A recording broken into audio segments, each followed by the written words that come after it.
Are we rolling? It appears that we are. All right. Thank you, Robin.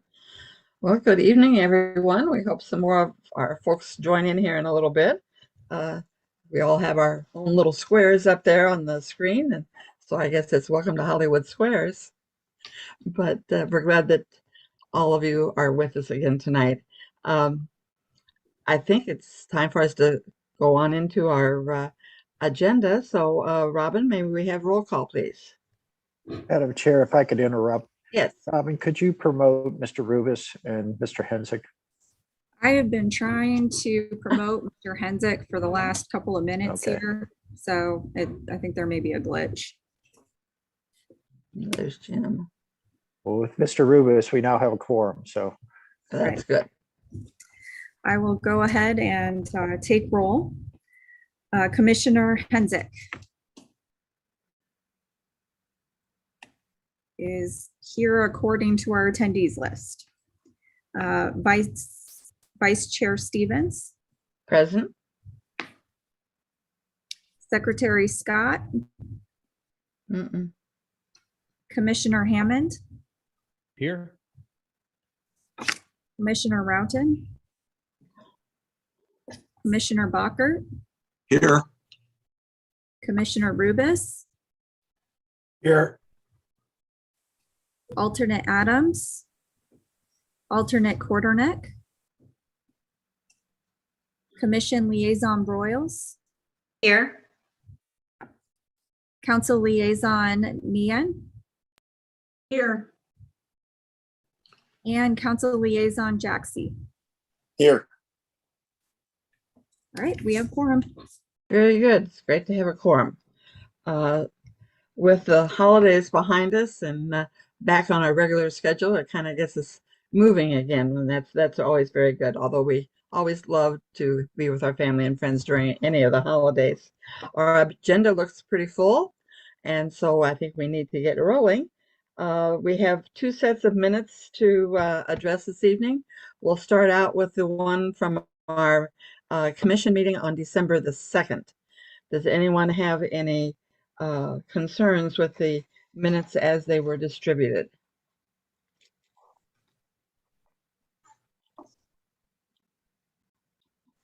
If there are no corrections or additions to them, I would entertain a motion for approval. So moved. Alan has moved and Jim has seconded. All those raise your hand so we can get a count of those who are approving the minutes. Okay, is there anyone opposed? The minutes of the December 2nd meeting are approved as distributed. And then we have the second set of minutes from our site visit to 25 Centaur Road, also known as the Jesuit Retreat Center. Is there any comment or concerns about those minutes as they were distributed?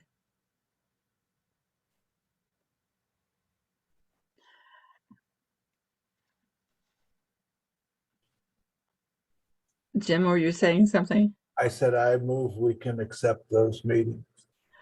Thank you. Is there a second? Second.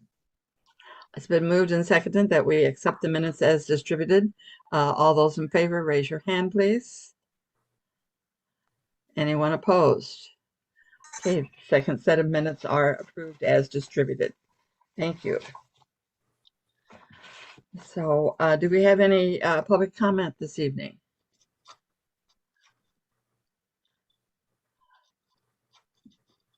Do either Joe or Robin know of any public comment coming in?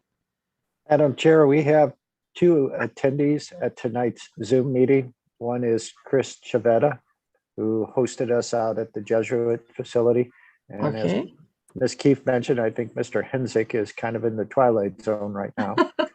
We can't seem to promote him, but he's an attendee. But he's here. Okay. Okay. So with your Thank you. permission, I'll ask Mr. Chavetta if you'd like to participate during this component of the agenda. If you'd like to, if you'd use the raise hand feature, Robin will promote you and then you can speak. Madam Chair, he's raised his hand, so if you'll give Robin a second, we'll get him on the screen. All righty. And if I may interject real quick, Director Vunich, I did make you a co-host. So if you'll Oh. give it a go on Mr. Hensick, that would be wonderful. Thank you.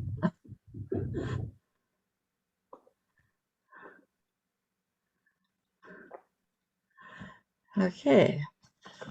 Our first item for action is on the Marianist Chair? situation. Yes.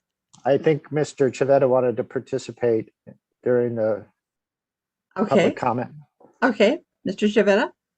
Madam Chair, thank you. I just wanted to say thank you to the commission for hearing my request tonight and for visiting our property a couple weeks ago. I do appreciate that and I look forward to the formal part of our presentation of talking about your review of the site. So thank you very much. I really appreciate it.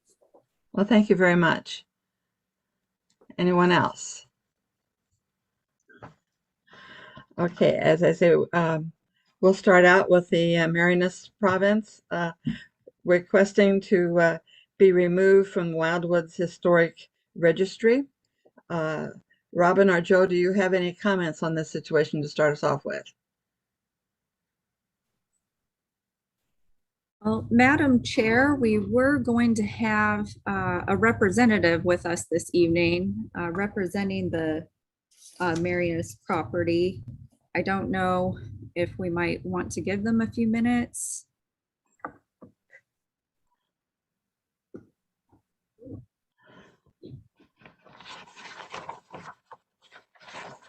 Madam Chair, I would suggest we go ahead and be consistent with the agenda. Hopefully they'll Okay. they'll come on while we're still in the early stages, but if not, we'll send them an email tomorrow advising them that the YouTube live stream is available if they'd like to watch the meeting. Okay, thank you very much. Oops. All right, with that, thank you, Madam Chair, and members of the commission. At our last meeting, we held a public hearing for the request before us this evening, which is to remove the Marycliff residence asset from the Wildwood Historic Register. Marycliff was designated as a local landmark in 2019 after it met 9 of the 13 criteria set forth by the Department of Interior National Park Service for historically significant properties. The process we are following this evening is the next step in the process, and that is for the department recommendation to be presented to you. And after the commission has made their recommendation, the request will be then reviewed before City Council in a public hearing format. As noted in the report before you this evening and included in your packet, the historical significance of the residence is very much intertwined with the history of the Glencoe area and the Merrimack River Valley. The residence was originally constructed around 1905, built as a country home of the wealthy St. Louis family, the Carr family. Later, it was used by the Brewers and Maltsters Benevolent Association as a clubhouse before it was bought in 1949 by the Marianists and used first as a novitiate and provincial lodge for the Marianist brothers, and now as a retreat center. The residence is currently vacant to our knowledge today, and it is located here in southeastern Wildwood. The property is 113 acres in size. It contains the Marycliff residence and 2 outbuildings, as well as the newer Marianist Retreat Center. It is accessed today by a newer entrance, with the original entrance being further north on Highway 109. The property contains sculpture gardens, ball fields, stations of cross, as well as many meditation spots and hiking trails.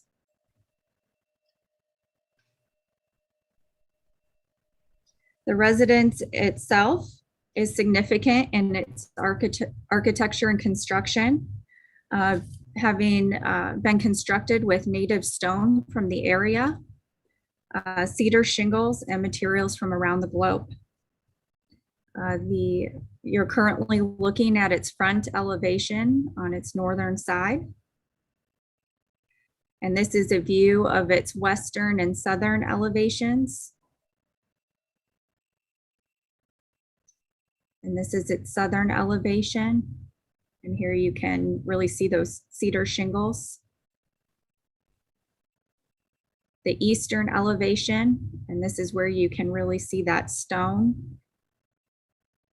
And then finally, I included the arbor structure that is currently surrounding what was formerly utilized as a tennis court by the Carr family and is now a concrete patio area. And I believe I saw a basketball hoop when I was roaming the property. So tonight, the department would like to conclude our presentation by first acknowledging, actually, I'm just going to stop sharing my screen here for a moment. First, we'd just like to acknowledge that this property is very deserving of being on the Wildwood Historic Register. As I said before, it did meet 9 of the 13 criteria of historical significance. And it's a fairly stunning feature in the Wildwood landscape with many layers of history attached to it. However, tonight, the department is recommending approval for the removal of this asset. The reason being that from its inception, the Wildwood community has embraced a voluntary approach to historic preservation, and that is currently what is in our code. The applicants in this case are entitled to the removal of the structure and are in fact, and have graciously explained some of the circumstances behind it.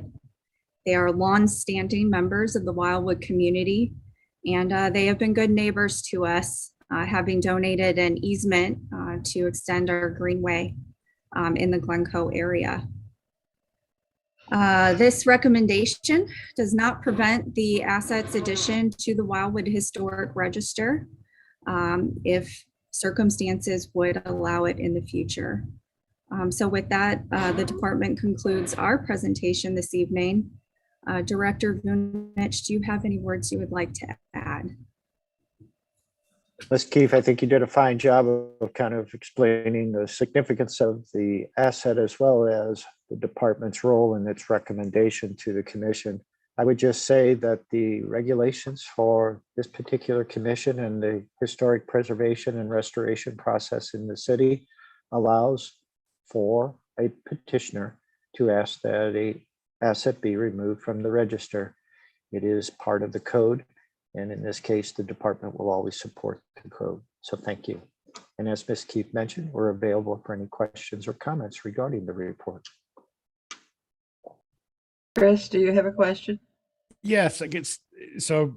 I think a couple of us were here back in 2019 when this was put on, and we went through this process. I guess my question relates to if we approve the recommendation and moves forward to council for that process.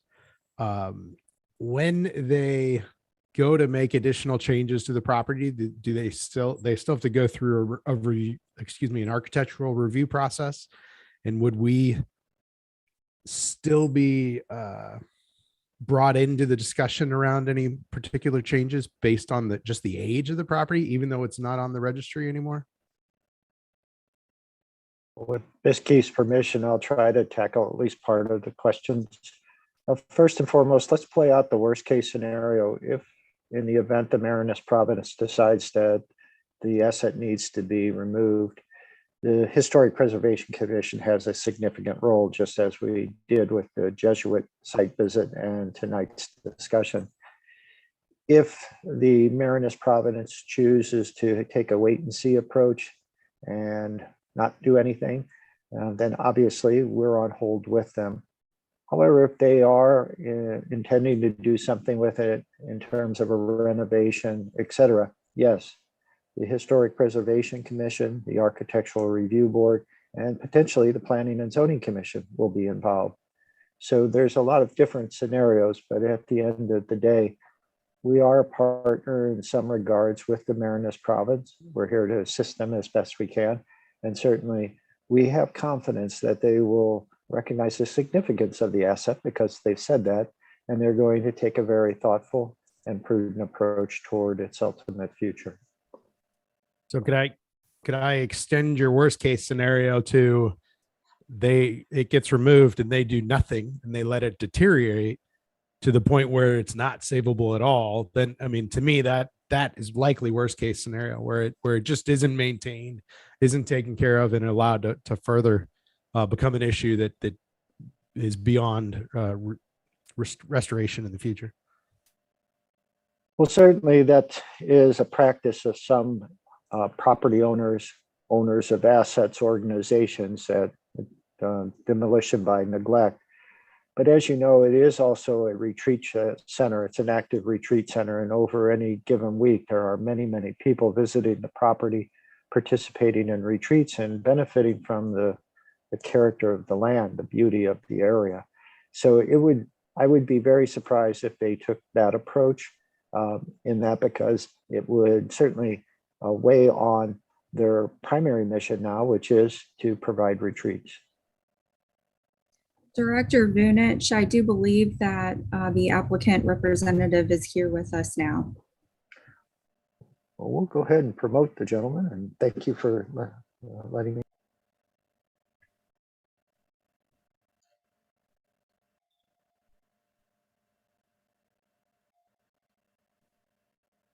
Can you hear me? Yes. Yes. I apologize. I had some trouble getting the right link to join the meeting. So it only took me 12 minutes to figure that out. I caught the tail end of Joe's comments. So I'll introduce myself. Chris Conard. I represent the province for the Marianas. I met with you the last time. I've read the staff report. I heard Joe's comments. I've heard Mr. Hammond's comments and his concerns. I can express the sentiment that there's no intention to allow the property to be neglected to the point where demolition is the only option. It literally is a situation for a variety of factors, many of which we raised in the last meeting, that they're exploring what the options are. And I spoke with staff this morning or pardon me, this afternoon, and I expect that there will be some discussions with the province and staff about some various options that are there. And I think that we'll move forward in a collaborative way. But there is no desire to see that property fall into a state of misuse. They really would like to do something that allows that protects and preserves the integrity of the architecture. And while I've never personally been to the site, my understanding is it's an extraordinarily beautiful area in your community, and with the trails that are there and the other, we'll call it green space, that there are some aspects of it that make it a community asset. And I think that the Marianists are well aware of that. Thank you very much. Is there any other commissioner who has any comments and questions at this time?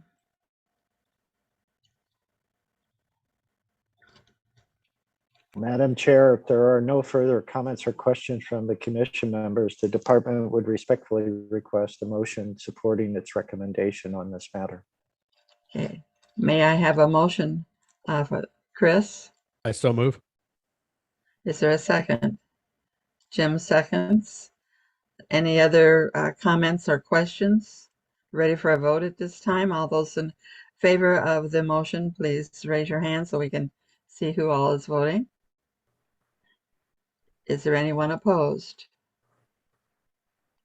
Then the motion has passed. Thank you very much. Thank you. Have a good evening.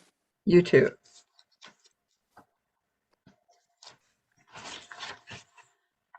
Okay. The next thing on the agenda is the Wildwood history book discussion.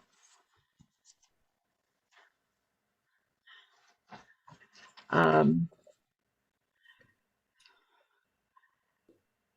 the task chart that was in our packets certainly looks to have been updated and with a February 4th date on some of the items. Joe or Robin, there we go. Robin has the chart up for us. Madam Chair, I am happy to present on this if you would like. Good. Thank you.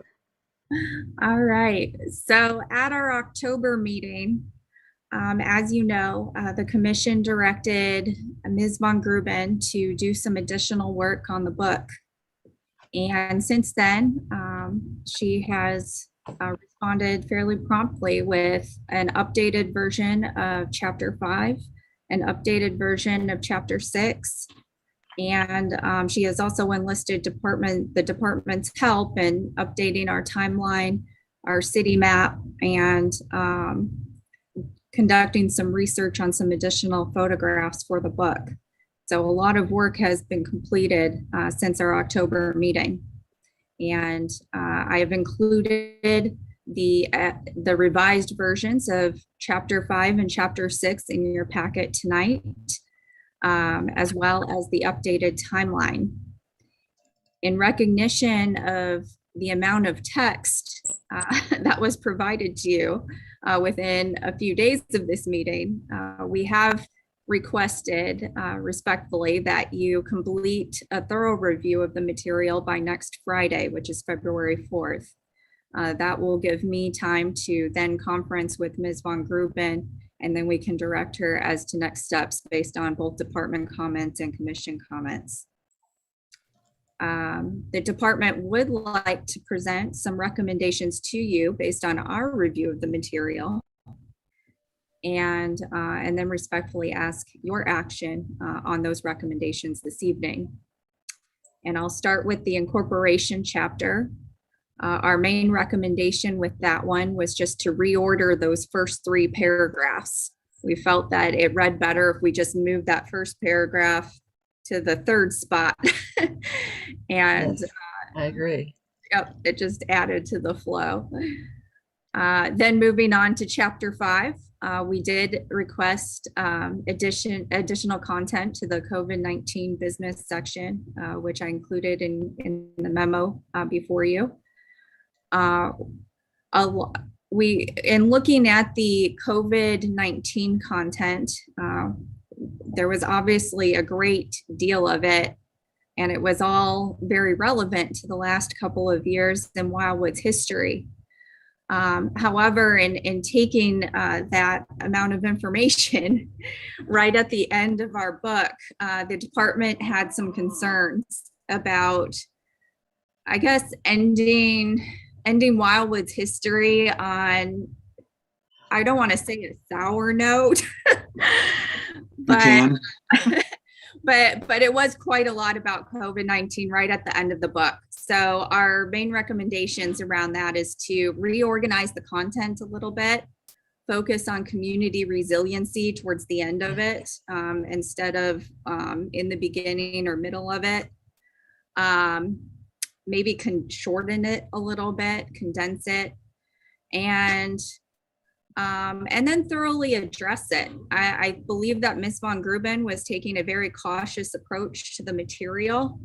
And, you know, we were thinking, this is our history. There were controversies around COVID-19, including, you know, whether or not we should mandate mask wearing, or whether people should be required to get vaccinated or not. Our suggestion is just to, you know, identify that, not take a position, just mention that it was there. And we had similar feedback when it came to the section on the Capitol attack. Again, just, you know, being a little bit more descriptive, I suppose, in what was actually being discussed around those events. So those were our main comments when it came to Chapter 5. And then finally, with those comments, we came to the conclusion that we really did not want to end the book on COVID-19. We didn't want to end it there.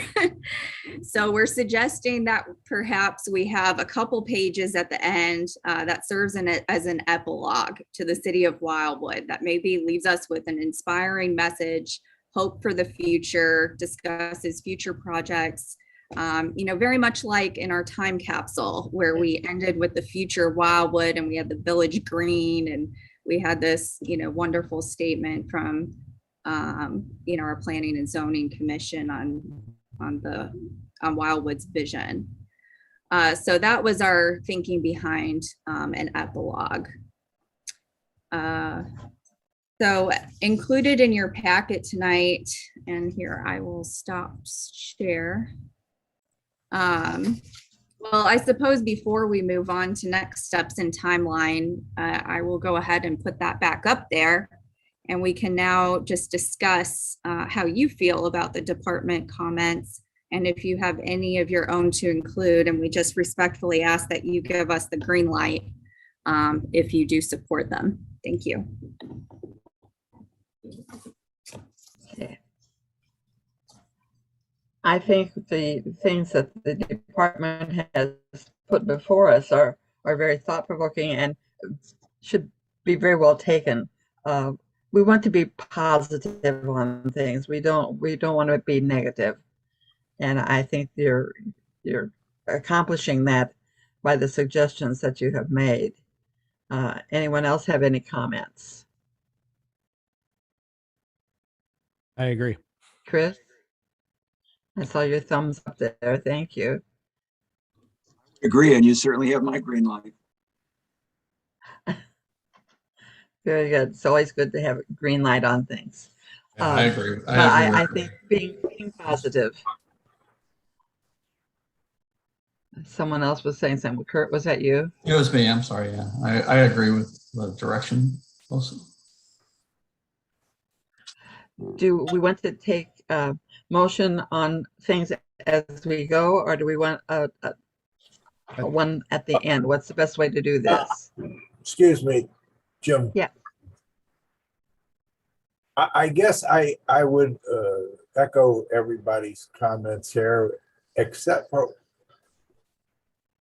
what does the attack on the Capitol have to do with Wildwood?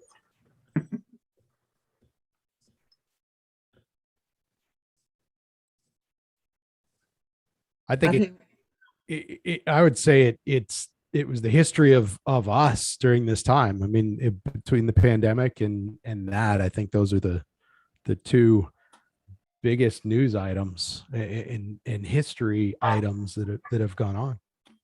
Well, we don't have anything else in there of a national nature for Wildwood. I mean, I don't see where that has anything to do with Wildwood, unless there were people from Wildwood who participated. Mr. Rubis, I do not know of any Wildwood resident per se that was part of the Capitol attack as described by Ms. Von Gruben. And certainly it is at the purview of the commission to remove any reference to it if they choose. I just feel like there's see where that in a book of the history of Wildwood, I don't see where that has any play.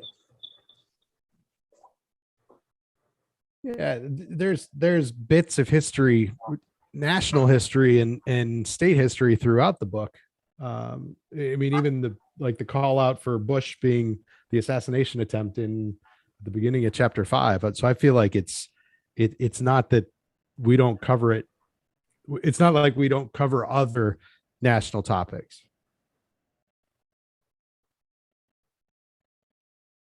Okay, my stance is that it doesn't belong there, but it's a democratic state. I would say there shouldn't be a large amount on it, but a mention of it could kind of get in with our global and national events during this time, but we don't want to just spend a lot of time on it. And to that point, Madam Chair, just to, for those who haven't fully digested the material yet, that section was just a very short paragraph. And our suggestion when we said just take it head on was not intended to add to that length. It was maybe just a more descriptive sentence associated with it.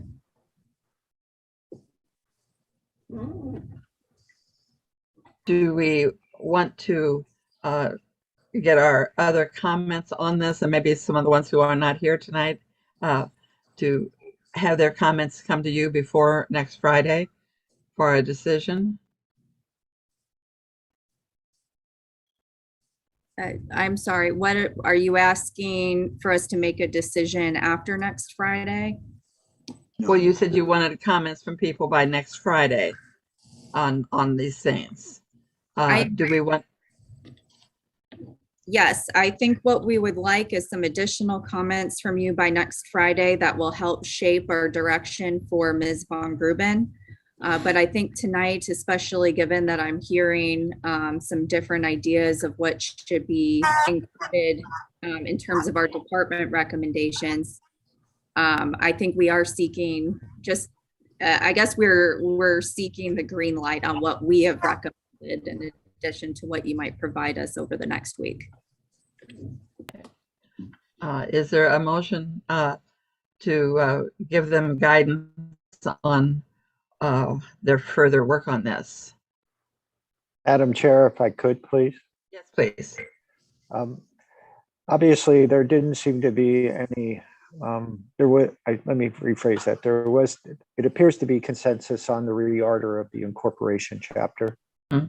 There seemed to be consensus on Chapter 5, notwithstanding the capital attack, and then finally consensus on adding an epilogue. What I would suggest is, with all due respect, if we could have a motion supporting those items minus the capital attack, and then we can basically provide you a revision to that. And if you still think it's not an integral part, then we just can remove it from the chapter. But I'd like to proceed forward with those items that we do have full consensus. Thank you. Okay, do you want me to address them individually or as a package? That is entirely up to you, Madam Chair, but I think there was consensus across the board for all of those. Yes, I do too. So if we could have a motion for. I think you have one more question. Who does? Elizabeth, I believe, got her hand raised for a little bit now. Oh, I don't see Elizabeth on my screen. Elizabeth?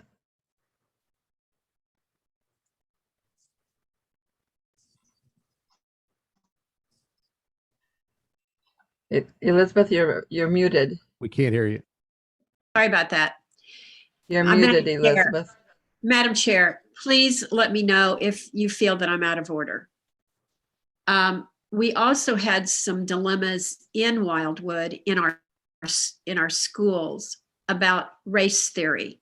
And I didn't know if anyone felt that that was important enough to mention in some fashion. I don't have a remark whether it should or should not be included, but I think it certainly made an impact on our community as a whole in positive ways and in negative ways.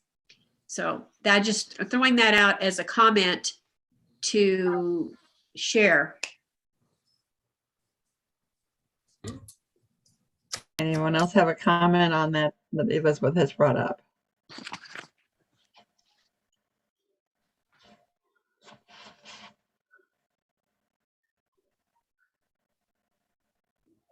I think that's something that can be sent on to Robin to discuss with Ms. Von Gruben and see where we go from there. And then that can come out to everyone at the end to see whether or not it should be included. But it was definitely an item in our history at that point.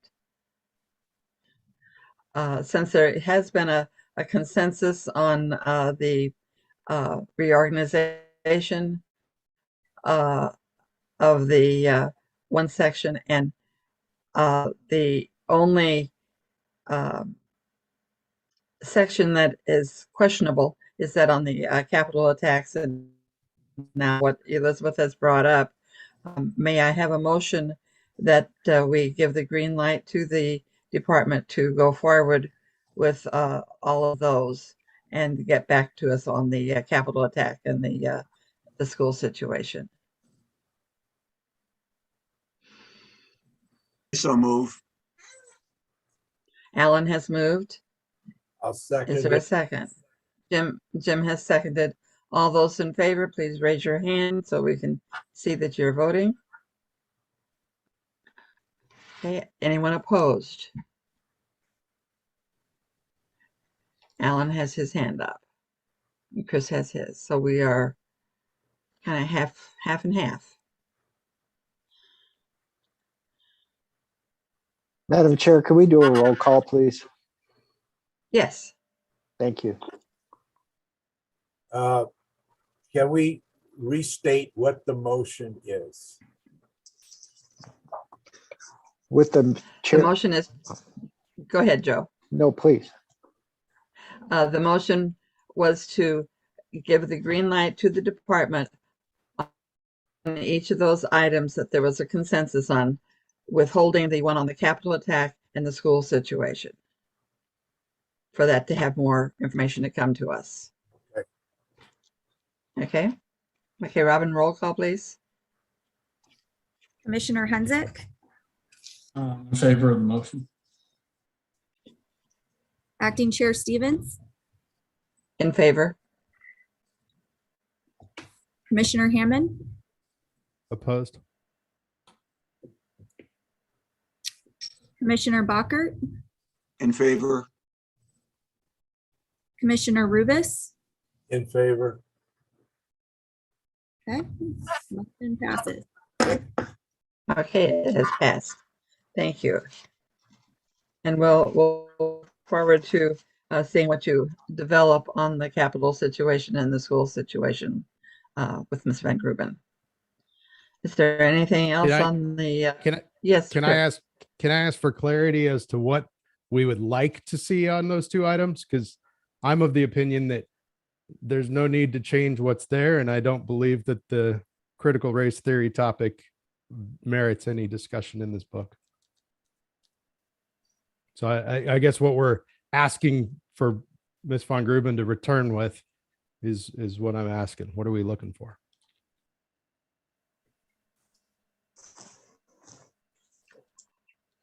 Madam Chair, if I may. Yes, please. In terms of the insurrection, as it's been called at the Capitol on January 6th, as Robin explained, we were of the thought that it certainly could, it was a component that should be included, but we thought it should be reworded. It seemed to take a particular position, and basically all I think the department was hoping is that it could be just a factual statement that it occurred. There were ramifications from it, and those ramifications will play out for the future.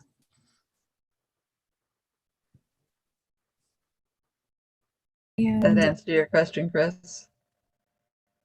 And if I might add too, I think what Director Vunich discussed previously is that what we will do going forward is present the paragraph with these updated revisions for your review at a future date and make it that and have this discussion again. But in the meantime, any comments that you have currently should be sent to me over this next week. I'll be accepting them through Friday, and that can help shape what we do going forward as well. Okay, very good. Thank you, Robin. So Are you talking about I think this coming Friday or a week from this Friday? A week from this Friday on February 4th, by the end of the day, you can have that whole Friday. Except you, Mr. Rubis, you have to have it in tomorrow. Better because I'm leaving town. Got to pull an all-nighter, sir. So, Madam Chair, if I may, just to wrap up this discussion, our next steps do involve finalizing this content. We've decided that given that we did give attention to this past year through the end of 2021, it is worth it to make sure that this final book is polished and ready to go, and is capturing Wildwood history the way we want it captured.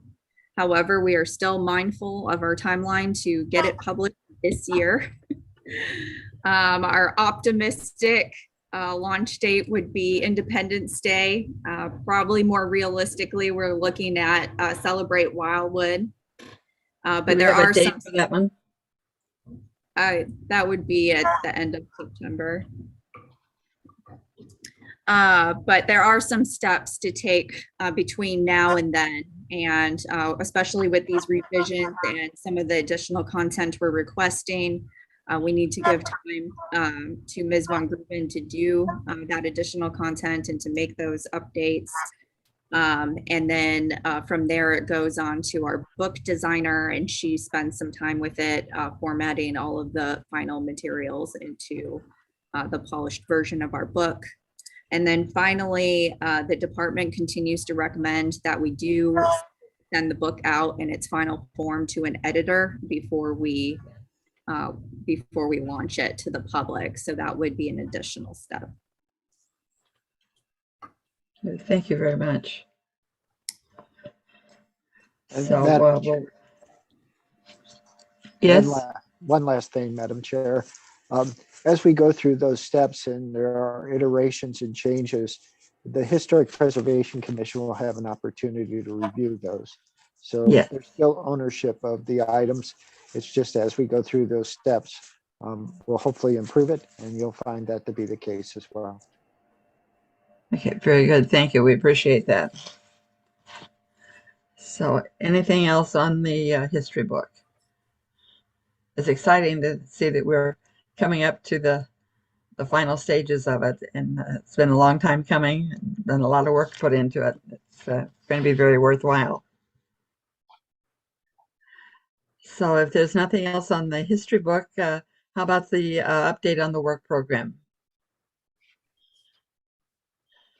Well, Madam Chair, thank you. Madam Chair and members of the commission, as Madam Chair mentioned at the start of the meeting, we're kind of done with the holidays and on to our work year for historic preservation and restoration. As you know, at the conclusion of 2021, the Historic Preservation Commission adopted a work program. And so tonight that work program is being presented to you with any applicable updates. Being the first of the year and it being winter time, some of our projects like Old Pond School obviously will wait till the weather is more favorable for painting and et cetera, things along those lines.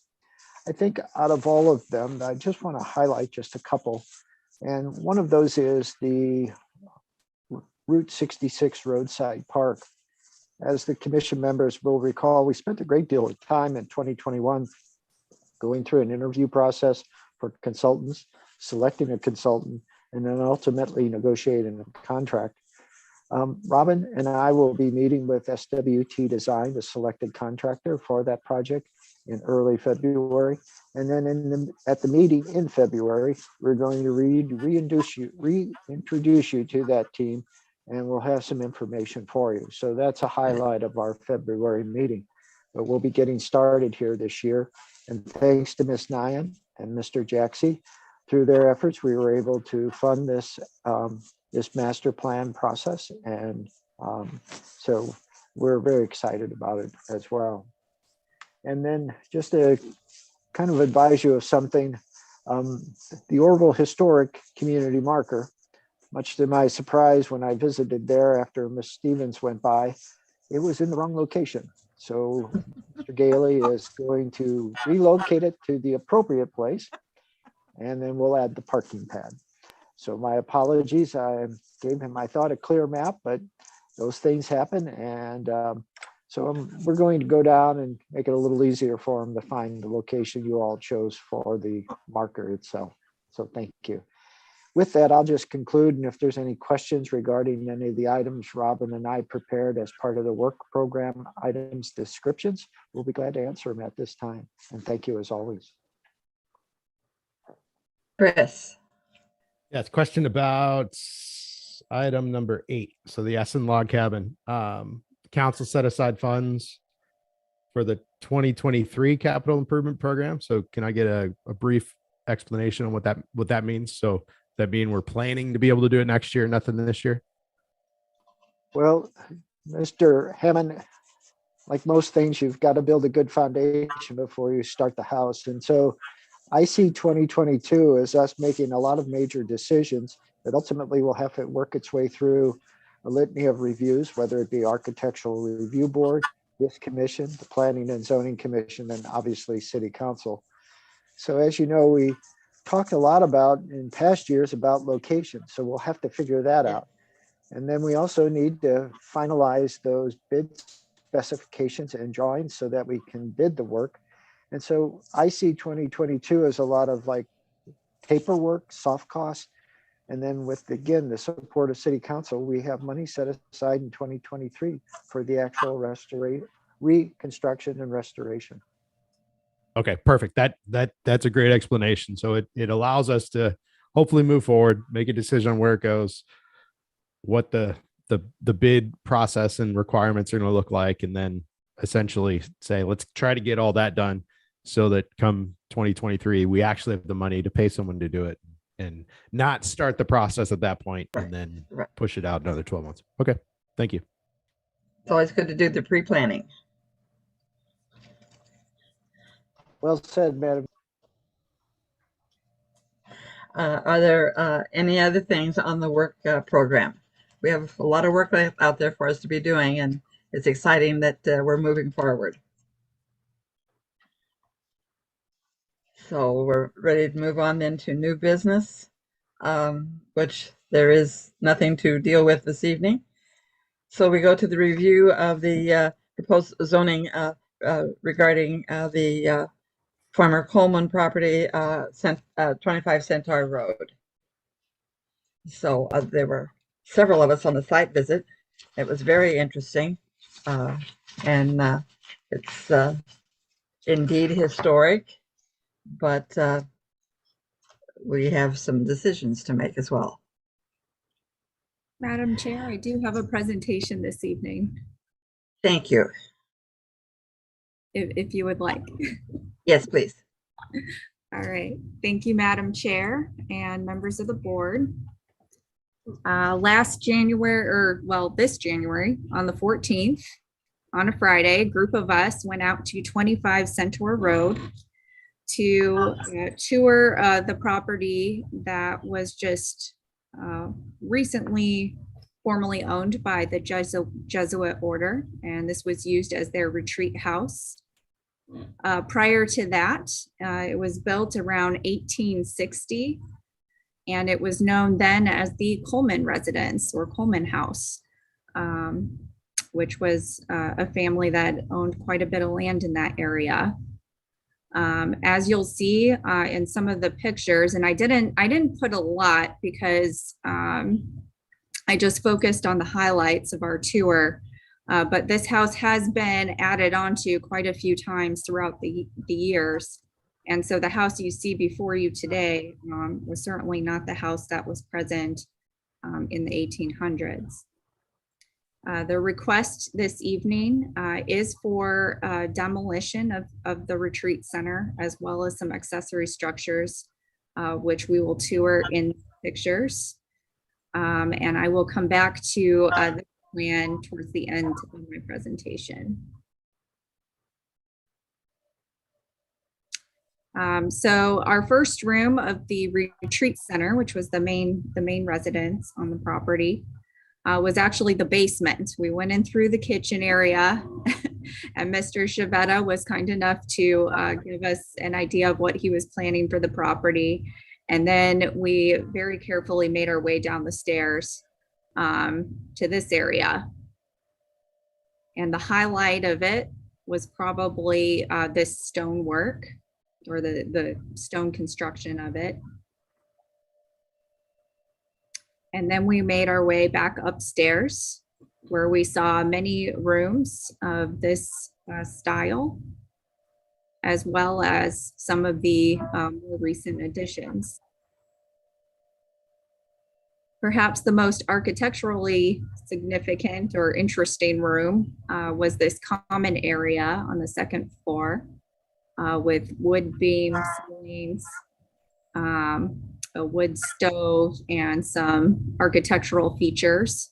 It also had some very nice views out to the rest of the property.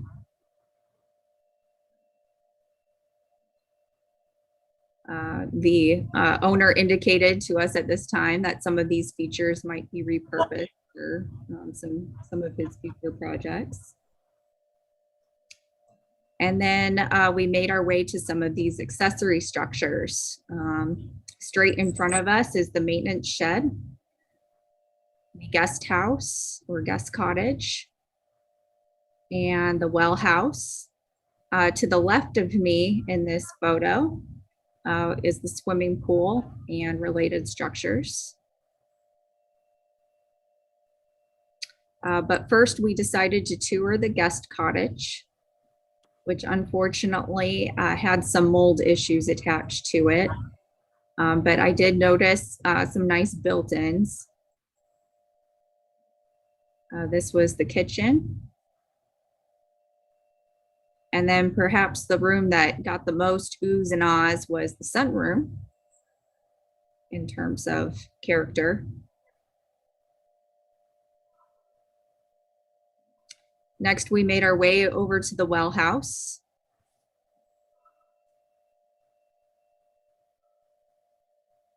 And this was on our way to this maintenance shed.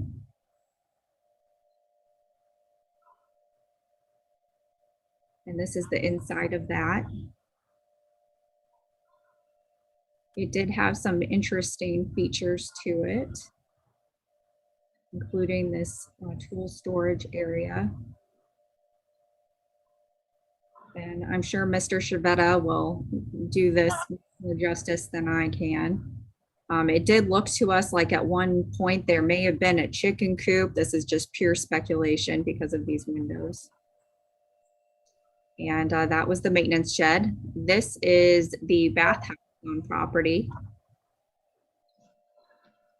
And I did not take a picture of the inside of it, but I will say it looked like, at least it looked like to me, like any inside of a park bathhouse facility. And then we ended back up at the main structure. From what has been submitted to us by Mr. Shavetta, the potential structures to be demolished on the property are the main structure, the retreat center, the swimming pool and related structures, the guest cottage, and the bathhouse. And then the two structures that he is attempting to retain are the well house and the maintenance shed. And at this point, I will conclude my presentation and let Mr. Shavetta speak. If you have any questions, Director Vunich and I are here to answer them. Thank you. Mr. Shavetta? Madam Chair and members of the commission, thank you again for the opportunity tonight. Ms. Keefe, thank you for a great summary of that. You just didn't explain how scary the bathhouse was, that you didn't want to take a picture in the bathhouse. I enjoyed sharing with everybody the property. My wife and I purchased it to be hopefully our estate someday, to be honest. And the unfortunate part is the Jesuits a few years ago, maybe a decade and a half ago, kind of walked away from these structures and did not maintain them very well or the property around them. So our efforts since we've closed on the property at the end of September is to kind of return it to its natural beauty and to look at the deferred maintenance that's requested or required on those facilities. And that's why we're here tonight to ask for your permission to remove those 4 structures that have been identified. We are in the process of understanding how we might move out there, when we might move out there in our busy lifestyles. with aging parents at home, and we're close to, we're 5 and 7 minutes away from them right now, but eventually that we might have a little more freedom in our life. We love the property. We want to restore it to its great beauty that what it has. And unfortunately, I think the main retreat center or the large house has had so many additions added over time. It's very difficult to kind of make it a usable structure under its current condition. I know that there was a request by Secretary Scott to reuse some of the stone on the Essex log cabin project. And we'd be happy to try to salvage as much of that stone as possible. But if somebody could provide me with a drawing or an indication of how big the cabin is, so we can make a realistic assessment of that, we'll be more than happy to try to salvage that. I don't know the size of that cabin or how you might place it, but we probably have the ability to figure that out one way or the other of how many stones you need for that. So again, thank you for considering, thank you for coming out and seeing the property, and thank you for your consideration this evening. I'll be happy to answer any questions you might have. Thank you. Any of the commissioners have any questions for Mr. Chivetta or comments?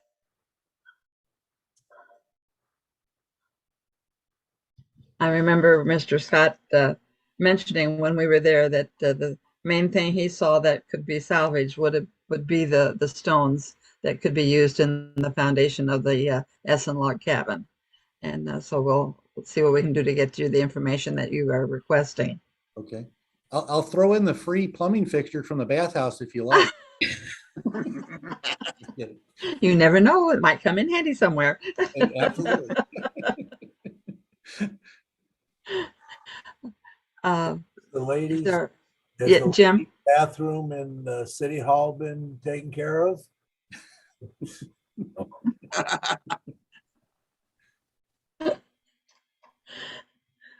Do we have a motion to allow the demolition? Yes, I will make a motion to approve the demolition. Is there a second? Second. Chris has seconded. Any other comments or questions? All those in favor of the motion to allow the demolition, please raise your hand or put your hand up there. Okay. Is there anyone opposed? Motion is carried. Thank you. all very much. I appreciate your help tonight. Thank you. Thank you very much. Okay, thank you so much. You have a beautiful parcel of ground out there, and I know you're going to enjoy it. Moving on for other matters for consideration, the meeting format for 2022. Joe, you wanted to address that at this point, I believe. Yes, Madam Chair, and thank you. Madam Chair and members of the commission, as you know, over the course of the last couple of years, there's always been an underlying desire to go back to in-person meetings. And after this fall of 2021, we thought we were getting very close to that. And for the most part, we were having events again, and people were actually, I think, safe at those events. As you know, though, Omicron has been an issue since before the holidays and continues to be such. And in fact, we are making arrangements now to go back to some virtual events from our recreation standpoint, and our upcoming Lawn and Garden Summit in March will be an entirely outdoor event to ensure the safety of our residents, visitors, and anyone else participating. Tonight, the department was going to ask if we wanted to go to an in-person meeting schedule. Conversation with the city administrator and myself, we would like to ask you to give us a few more months before we make that decision. Let Omicron run its course, and hopefully that may be the last variant of it. And then we can actually make a decision knowing that everyone would be safe. So with that, I would just ask again that we'd hold off on any decision about in-person meetings until we have a little bit better feeling about what's up ahead in the next couple of months. Thank you. Thank you very, very much, Joe. Yes, you know, I know we are all very anxious to be back together. And there's just something about the camaraderie of actually being there and in our discussions of back and forth, but we do have to think of the safety of all involved as well. So we will put that on hold and continue with our Zoom meetings And hopefully by springtime, things will have settled down and we can move forward. So that brings us to election of officers. We all know that according to our bylaws, we have an election of officers each January with a nominating committee being appointed, consisting of 3 commissioners at the December meeting.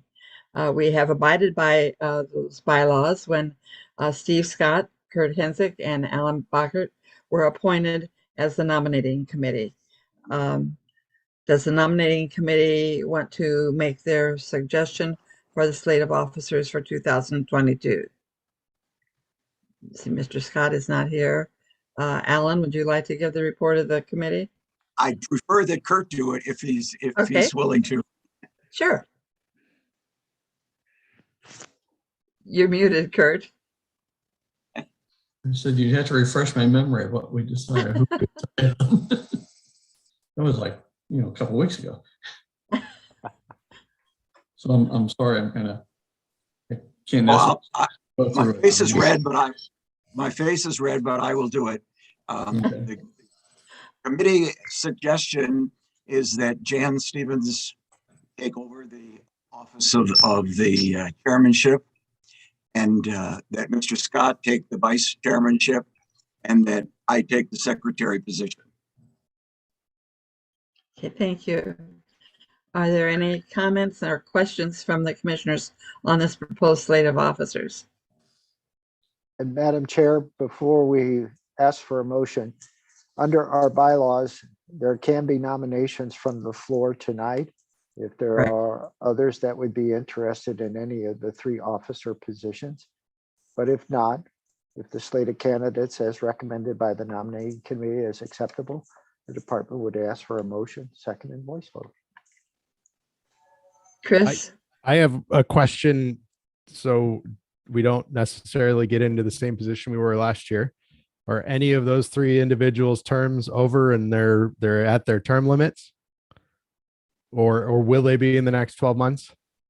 I think that's what happened with Paul, right? So I'm Right. just curious. I don't have a problem with the nominations, just asking from a Right, term that's a limit good perspective. point. I don't believe anyone is at their term limit within this next year.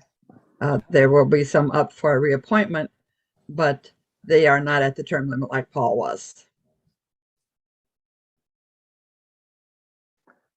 And Madam Chair, we'll verify that. You are correct. There are a couple of commission members that are reappointed each year due to the staggered term limits. But we'll verify that, and certainly if there's an issue, we'll let you know in February. Okay, thank you very much. May I have a motion to accept the proposed slate of officers, and if there are no other nominations? I propose that, or make a motion that we accept the officers as nominated by the committee. Thank you. Is there a second? I'll second it. Jim has seconded. Okay. It has been moved and seconded that we accept the slate of officers as presented. Any other discussion before we vote? All those in favor, please raise your hand. Anyone opposed? Okay, slate of officers will be myself, Jan Stevens as chairman, Steve Scott as vice chairman, and Alan Bachert as secretary. So thank you very much. It's kind of the icing on the cake when you're on the commission to be in a leadership position. And it's with great appreciation that I say to you, thank you for your so-called vote of confidence. We're all in this together. We're all working together. So it's not just one person leading it all. We're a group, and we're a very well working group. And we are, I think, proud that we can all get along so well. And so I appreciate everyone's efforts. Upcoming training opportunities. I know there's one on Monday. Robin, are you prepared to talk about that? Yes, Madam Chair. And in fact, it's the one coming up on Monday that I am here to talk about. I just wanted to give you a reminder that we do have a webinar available to you called Ensuring Life Safety and Adaptive Reuse using NFPA 101A for alternative approaches to code compliance. And this webinar very much falls under our adaptive reuse discussion because it's exploring alternative approaches to meeting the fire code, to meeting building code in historic structures that might be adapted for other purposes. So it looks fairly technical, but you do get credits for it if you're part of the American Institute of Architects. So we certainly encourage you to attend. I believe it's at 11 a.m. on January 31st. The time that they have listed on the email I sent is in Eastern Standard Time. So just note that it's at 11 a.m. on Monday. Okay. Are there any others that are coming up that you are aware of at this point? At this point, this is the only one I'm aware of, but I have been in conversations with our state historic preservation office and about our interest in that adaptive reuse discussion. And she's directed me to some resources where we might be able to line up a speaker. Okay, very good. Thank you. Hey, Robin, I have a question. I have a question about that. Is it recorded that you can do it at a different time? I mean, I just can't attend a webinar at that time of the day. I can reach out to the organizer and see if I can get an answer to that question. Okay. That would be good. I know it's difficult for some people during the day to be able to join in. Chris, you had a question? Do we know the length? And I apologize if I missed that. I think it's about an hour. Yeah, I think it's about an hour. Yeah, I registered and I just am not finding, besides the start time, not finding anything else, but I'll Let me try to make it work. if I think I have it in my Outlook. Yes, it's 1 hour. Okay, thank you. Okay, good. Missouri Main Street connection. All right. So again, Madam Chair, I'd like to present if you don't mind. Yes, please do. Back in November of last year, the Historic Preservation Commission was invited by the Economic Development Committee to attend a presentation by Main Street Connection, a statewide nonprofit that helps communities revitalize their main streets. So they're very much concerned with how historic preservation and economic development can be combined to be a useful tool to communities looking to, have a vibrant downtown area that's aesthetically pleasing to residents. So they came to talk to us about some potential grant opportunities. Our assistant director and myself are actually attending a grant workshop this coming week. And we're just going to see what we learn and see if there might be a fit here in Wildwood. At this point, it's mostly exploratory. But we just wanted to give you that heads up that we are following through with that mission and that we did have that discussion last November.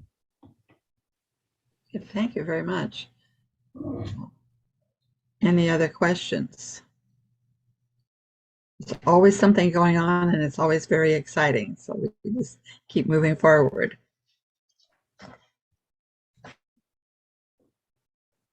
Anything else for the evening?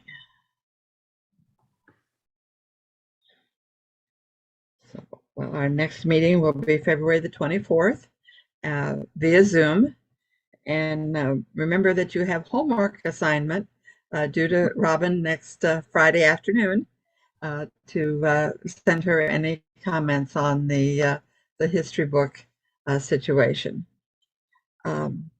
It's, as I said earlier this evening, it's so good to be back together on our regular time basis, and we hope that the February meeting will get some of our commissioners who weren't able to join us this evening. Jill or Robin, anything else for the evening? Just thank you all. Thank you. We thank you because without the work that you all do before our meetings, we would not be as successful as what we are. So thank you for your efforts. It's really appreciated. So with that, I'll say good evening and stay warm. And maybe you stay away from City Hall because it's cold in City Hall. Madam Chair, could we have a motion to adjourn? I'll A I'll make a motion to Sorry adjourn. about that. Yes. Chris, was that what you were saying? Chris has moved that we adjourn. Is there a second? Alan has seconded. All those in favor? Anyone against? Okay, the motion is carried and have a good month. But do your homework for Arvin next week. Bye. Thank you, everyone.